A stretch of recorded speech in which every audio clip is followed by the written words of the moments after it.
Welcome to News from the Heart, everybody. We are talking with Swamiji today about a topic that got a little heated on his Facebook page this past week, but is something that I've dealt with and sort of been accused of, and I'm interested in cultural appropriation, especially when it comes to having a yoga practice. I don't know why we're going to talk about this, because frankly this is just a stupid topic. But you said that and it upset quite a few people. I didn't really realize, you know, I was kind of very forceful and abrupt about it all. Okay. And I'm not sure in the end that anybody that I didn't actually engage in a conversation about it didn't end up agreeing with me. And what was your statement that they agreed with? That basically, you know, we can't talk about cultural appropriation when a culture came to America and sold us whatever it is they are now accusing us of culturally appropriating. So, you know, this topic comes to my attention first in yoga, in the field of yoga, which I'm involved in, and there's been some conversation on the internet about cultural appropriation. It's just come up about meaning food. We have taken something from India and we're making money on it without really acknowledging the sources or acknowledging our limited understanding of the material relative to those sources. So basically, I pointed out anyway that the Indians came here to teach us, for the most part, Rudy being the one exception that I'm aware of, who went to India himself and learned it. But basically, the Indians came here and made billions of dollars. You know, remember Mahesh Yogi's, appearance, was it on Johnny Carson or somebody like that, where he claimed to have $8 billion and he was going to make 4 more before he died? Are there people from India claiming that we are doing inappropriate? Oh, but of course, and the people who are behind this in India, this starts out as a Hindu nationalists propaganda campaign that basically says that the only people who can be Hindus must be born in India, and that no one born outside of India can be a Hindu or has the intellectual horsepower to really understand what they call Sanatana Dharma.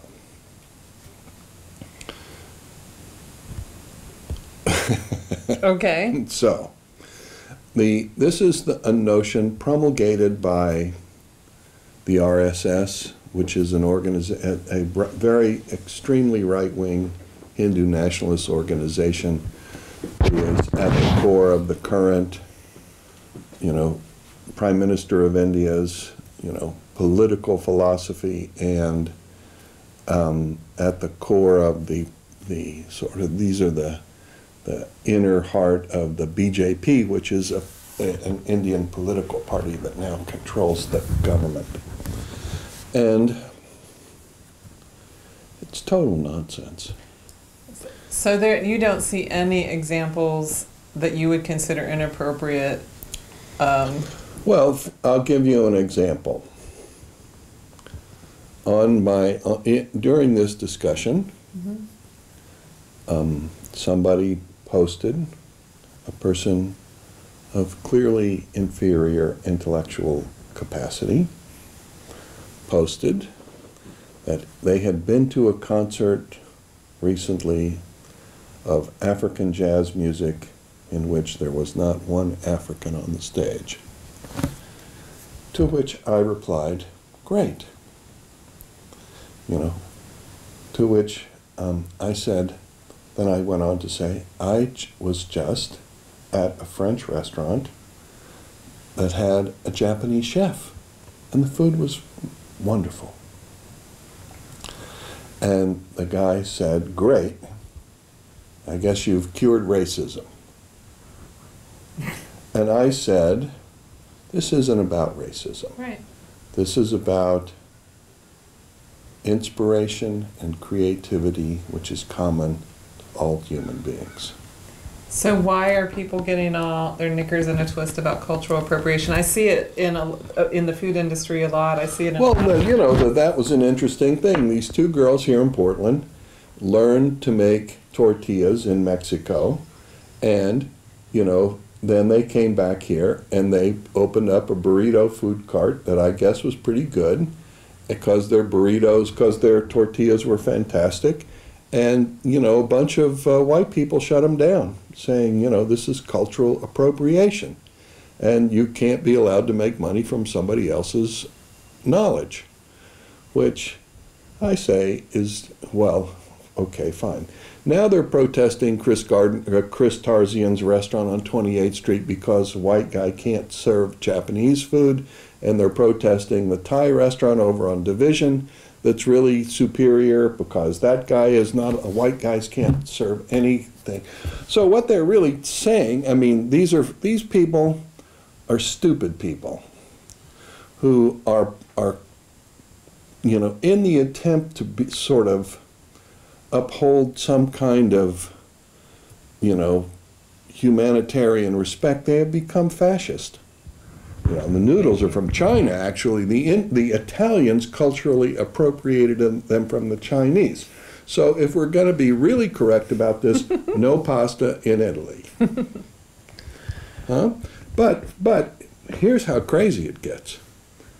Before 1700, there were no potatoes, tomatoes, corn, or chilies in Europe. And it was only from Europe that they came to the United States. So we're not allowed to eat potatoes, tomatoes, corn, or any kind of green chili. So, okay, I guess that means that we might be allowed to eat squirrel. Here's a question then. We've always honored the importance of having a lineage. So in that sense, could they be like if the women had been given the blessings of the Mexicans that they took the tortilla recipes the women taught them already. I know. The women taught them. What is it? What more of a blessing do they need? Permission to use their recipes.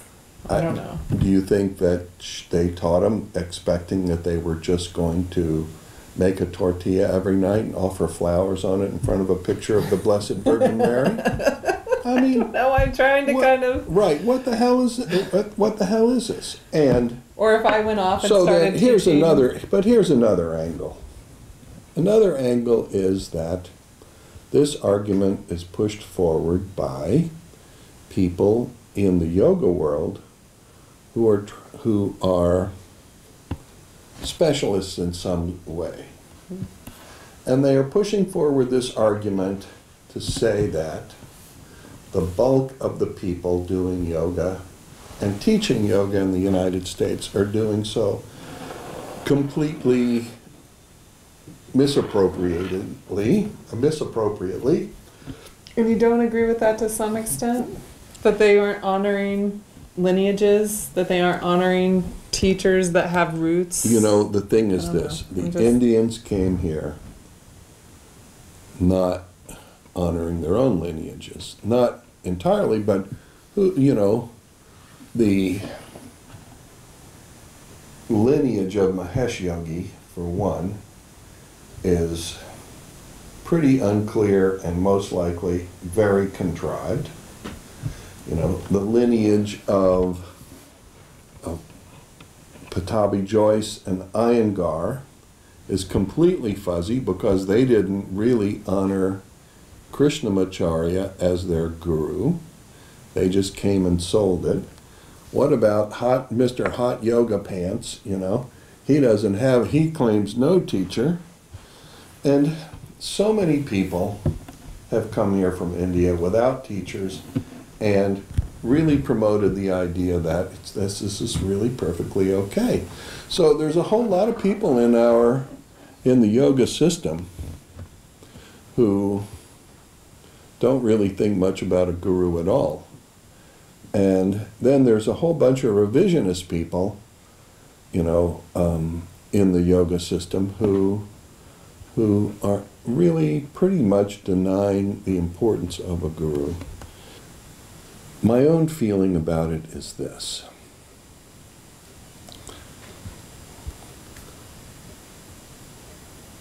Hinduism, as it is constituted, you know, let's say, prior to Islamic influence. Hinduism today is influenced profoundly by Christianity, Buddhism, and Islam. But prior to those influences coming in, you know, it was still influenced profoundly by Persia and Central Asia. And it's likely that Himalayan shamanism was profoundly influenced by Siberian shamanism. And, you know, the Zoroastrians of Persia also profoundly influenced the emergence of the Vedas and Vedic ritual in India. So, you know, the fact is that human beings have been exchanging knowledge forever and adapting to ever increasingly rapidly, you know, changing environmental conditions through this whole process of hybridization. And it is a perfectly wonderful and normal and healthy thing that human beings do. So we need to not worry about it at all? Or is there it's a stupid conversation. Is there anything with respect or disrespect we need to worry about, or in our choices in our particular world of yoga? For instance, here in our community, two of the most talented, highly skilled artists in Tibetan forms of image creation, you know, Monica O'Neill and Laura Santi, you know, are both using the Tibetan idiom. They're using materials that Tibetans would have used and imagery that Tibetan Buddhism expressed itself through to create some wonderful images. Rudy, my own teacher, was involved in the buying and selling of Tibetan art. It is my personal belief that, and at the time there was nobody buying and selling Tibetan art. Rudy used to go up to the border of northern India and buy entire caravans from Tibetans who were coming out of Tibet, running away from the Chinese and starving, and Rudy would give them money, you know, more than they asked for, to, you know, and take the stuff so that they had food to eat and, you know, money to build shelters with and take care of each other, etc. And for Rudy, initially, this was not his interest, and it was a humanitarian effort that he became engaged in. But I can tell you, I strongly believe that if that hadn't happened, if Tibetan art hadn't come out in the West and been seen by Westerners and appreciated for its beauty and the substance, the depth of its message, I think Tibet would not exist today. Wow. I think it would have been possible for the Chinese to completely crush Tibet and totally absorb it, you know, and that the poverty of the Tibetan refugees would have left them in a condition that, trust me, most of them aren't in good shape, but it would have left them in a very much worse off place. So is it cultural appropriation at that point, or is it cultural salvation and, you know, indeed a humanitarian activity? So some people will complain about you know, sacred objects. My own personal and trade in sacred objects, my own feeling is that it was the trade in sacred objects of Tibet that saved them. And, you know, I'm grateful for that. It is the art of India that, you know, was really just laying on the ground in India that came to the United States and was suddenly appreciated and was part of a whole big effort, a whole big event that really opened the eyes of Western, you know, people to the depth and the richness, you know, of Indian culture. I mean, one of the things this is about white people. And it is a critique of imperialism, which I think has been terrible, but the truth of the matter is it is a reality that has, you know, existed among human beings since the beginning of time, and it will never go away. So it is useless for us to talk about it. We can say this is terrible, and it is terrible, but there's nothing that's going to be done. Billionaires think that they are billionaires because they are smarter and work harder than the rest of us. And that means they think they know what's best for us. So if you think it's going to go away, go out and do whatever you want to do about it. But personally, I think fighting it is useless and an enormous waste of energy that needs to be invested in creating sustainability in our families and in our communities and within ourselves. You know, the real place where this discussion becomes slightly more sensitive for me is when we talk about white people in America appropriating black people's music. You know, that is sort of a more sensitive discussion, but I can say one thing about that personally, which is that it was my exposure to blues and gospel music as a child and as a young person that made me infinitely more sensitive to the circumstance and the experience of black people in the United States and African peoples in general in the world. Why is it more sensitive? Just because, why is it different than other cultural appropriations for you? Well, because white people have made a lot of money off black people's music. I mean, you know, the Rolling Stones are worth billions, and you know, a lot of the musicians, you know, a lot of the musicians that, well, who knows what, I don't know what B.B. King's estate was at when he died, but it's probably pretty significant. But, you know, there was a whole prior generation of musicians who didn't get recognized at all. And I think there's probably a ton of black musicians in the United States who are really good that never get airtime because, I mean, these days, as far as I can tell, you have, you know, a few genres of music, and the white people music is extremely white, and the black people music is rap or something, and the two things are really, you know, increasingly in my extremely limited and maybe completely ignorant experience, are distinct. But you know, what we don't see, especially out of the black community, is black people taking white music and turning it into something, you know, better. What we see constantly is white people taking black music and making their own stuff better. So, you know, because America is such an intensely racist society, which is totally stacked in every way against black people, I'm more sensitive to that discussion. Okay. But basically, it's just stupid and a waste of time to spend even, you know, we're spending this much time on it. I'm never going to spend this much time on it again. Basically, Let it go. The Japanese, nobody went to Japan to learn to make or eat sushi. Nobody.